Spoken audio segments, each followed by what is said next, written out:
Hi guys, welcome back to the channel. Today I'm going to be going through my 5 top things that you should stop buying in order to save more like a minimalist.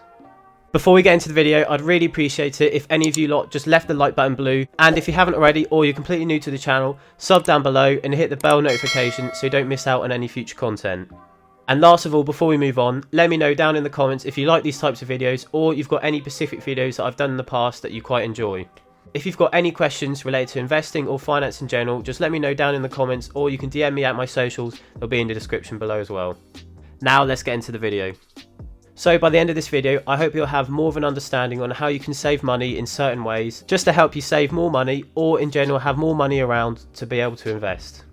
A lot of this has happened from my personal experience, or it's happened to even my family or friends where I know they've wasted a lot of money buying these certain things. But this is also going off the back of some of the research that I've done online as well as my own personal opinion.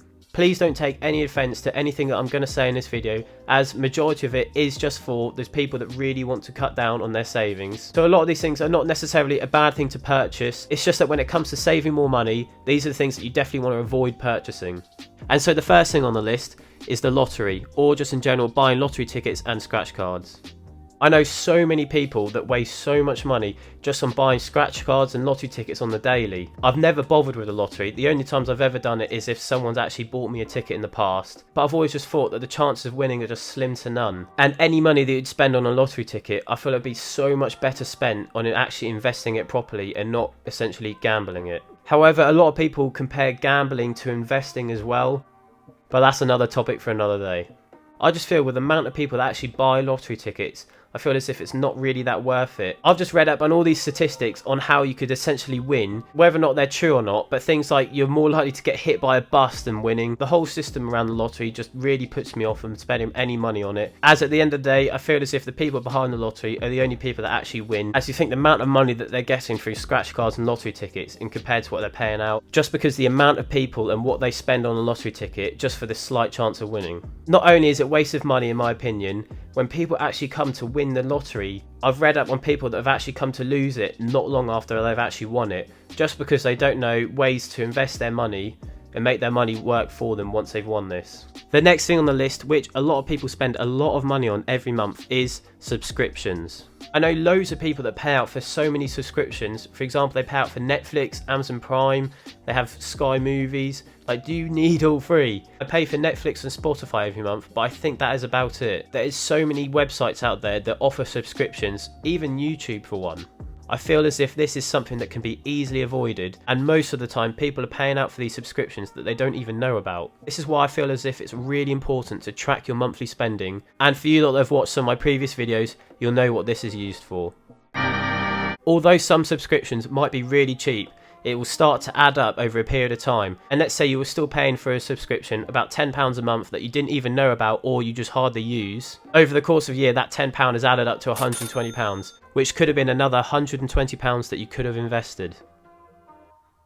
The next thing on the list is actually food. But Ben, we need food, we need to eat. This is not what I'm saying at all. What I'm actually getting at is for the people that either eat out too often, or two, they're too lazy to make food at home and they're constantly going to the shops for food. This doesn't mean I'm completely against going out to get a spoons or going just for a restaurant to have a nice meal, because obviously that is a nice thing. But here I'm talking about the people that do it a lot. Usually the best way in saving money on food is just buying in bulk, either for the start of the week or however long you think you're going to need it for.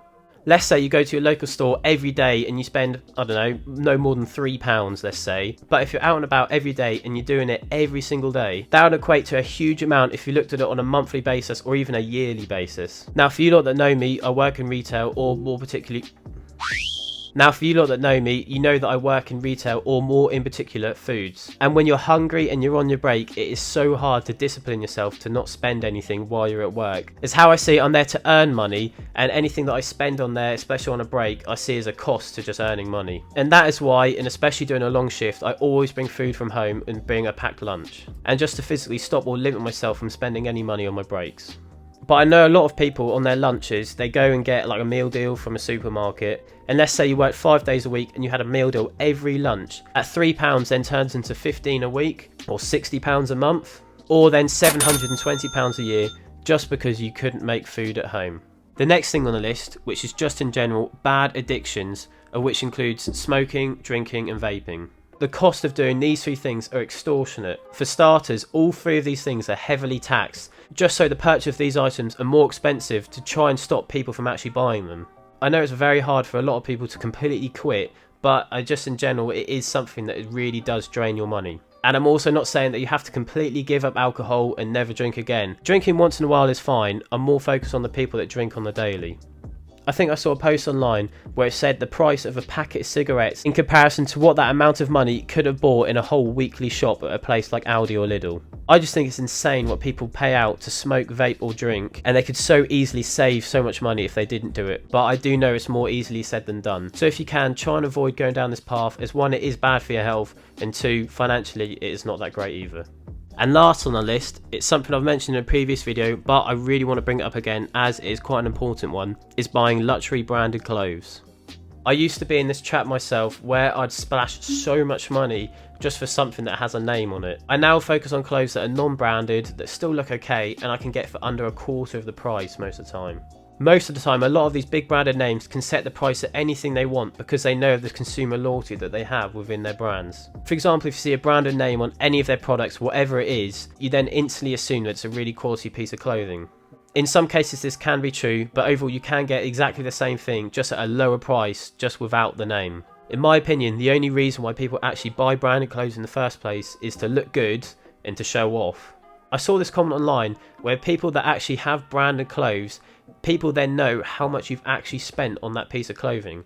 If you were to have a non-branded piece of clothing that looks fairly good and looks like it's got a good quality to it, people have no idea how much you spent on it. For all you lot know, this could be hundreds of pounds, or it could be a tenner. And that is one of the things I like about non-branded clothes, because you can still look good in them, but also at the same time not look like you're a complete cheapskate. Or maybe you think I do look like one. I just also think it's not healthy to force yourself to spend loads of money on clothes as well to make yourself look wealthier. A lot of people buy certain branded clothing just to potentially impress other people, to show off that hopefully they've got more money. I feel as if there's no need to do that. In this scenario, I'm not one to be materialistic, and now I just look for clothes that look half decent at an affordable price.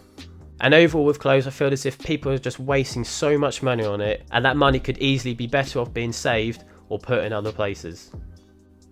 I know I've already talked about 5, but I want to have an honourable mention and talk about coffee, or just in general Starbucks / Costa. I really try and avoid buying these drinks or coffee in public, just because of the price markup it has and buying it in public. The cost of having a tea or a coffee at home is so little in comparison to this. And I'm sorry for you Starbucks and Costa lovers, but I just feel like it's so extortionate for what it actually is. And I know someone that will definitely agree with me. Anyways, that is it for this video, as I've got to leave to go to work. Again, smash the like button if you did like this video. Even if you've already liked it, just like it again.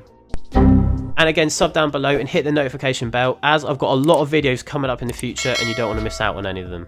Anyways guys, I hope you enjoyed, and I'll see you lot in the next one. In a bit.